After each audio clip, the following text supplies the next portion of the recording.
Manipurna, in terms of growth, Khadudin Thadaraga, Ministry of Home Affairs, Defense Department, Central Security Forces, Paramilitary Forces,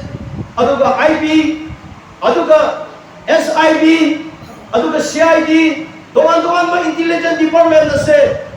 Tamada Crow Thadaraga Tolo Pirada, Pataba Toriba Mayama say, Titok Ningai Damata. Matu yang sering ay damakta paisa thadaraga leiribani tolo piribani government na punamak authority le mi kinne to tomagi law le ain le ek le terrorist ki ek cha thabu ka da moi le visa to ningai matu ki law le ek le matu ki authority government ki le kawan matu ki department le adu masi numi ki pan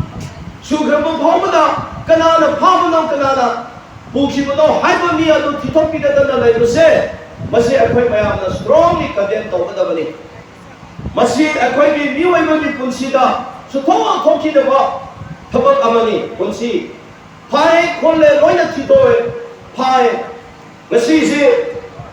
Nomini Pan Power, Sugrabo Pomada, government silent when the labor moon the later. Pamami should Titopide. Apagi hostess eligible to show release out there, Mato Manipur, Itihas da Manipur ki Puari da history way na lerani. Karamba mi na legaga lami, karamba mi na leader way na mi hai se. Aduna sikuma niyom chumdaba, mayam se, ngasi akwai livelihood organization mayam na pullaga, ngasi di wallet amalauraga, akwai right after this solidarity protest program masiki loyal matungda akwai representative na chal mihun singga chalaga akwai governor da akwai memorandum ultimatum pisansi haibani ta sumaina unna solidarity protest se tawno haibakanda justice haibase adoga human rights ge rights ase akwai Pitribida Jati Kaide, Oina Chamanai, Justice Haibada, Maiteki, Nagaki, Nepali Gorkhaki, Uki, Haiba Kaide, Oina Chamanai, International Human Rights Law, Amatani, Tribal Haiba, General Haiba, Tomanpa, Category Kairasu, Akwagi Justice,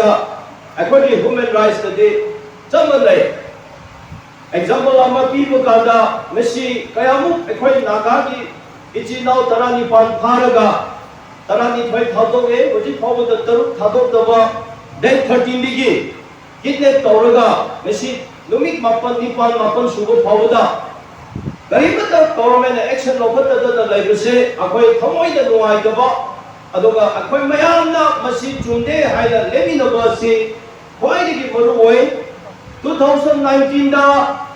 akwai Mopitel Dam haina khanaba akwai Ramre Chadongi Lake asida mi khara koina chappada nungsit nunglai latna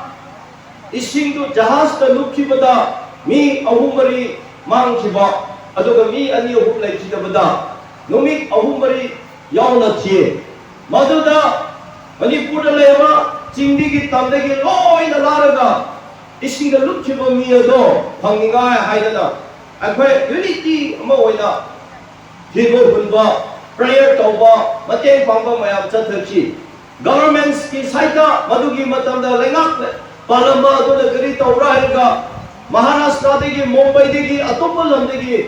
navy expert chi kaya puralaga macha kaya thadaraga ising samudru ki lake makhada thibo hunba chathaki helicopter sizinaraga mi adugi damakta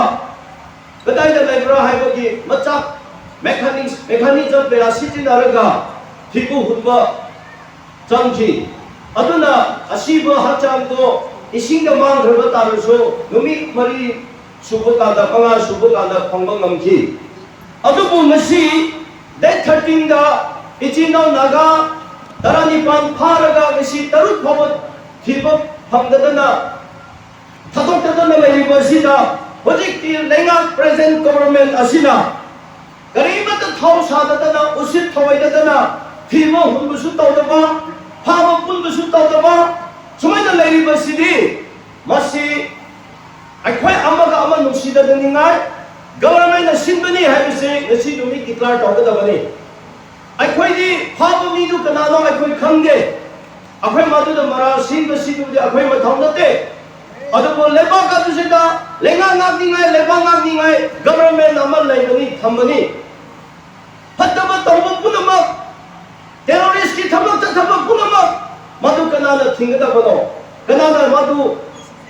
thengkai na kada bano haibu kada akhoi gi government haibu le government na thengkai kada bani akhoi michang gi akhoi praja gi akhoi gi madu da akhoi gi kaino thingjani ga akhoi da hak right authority pi de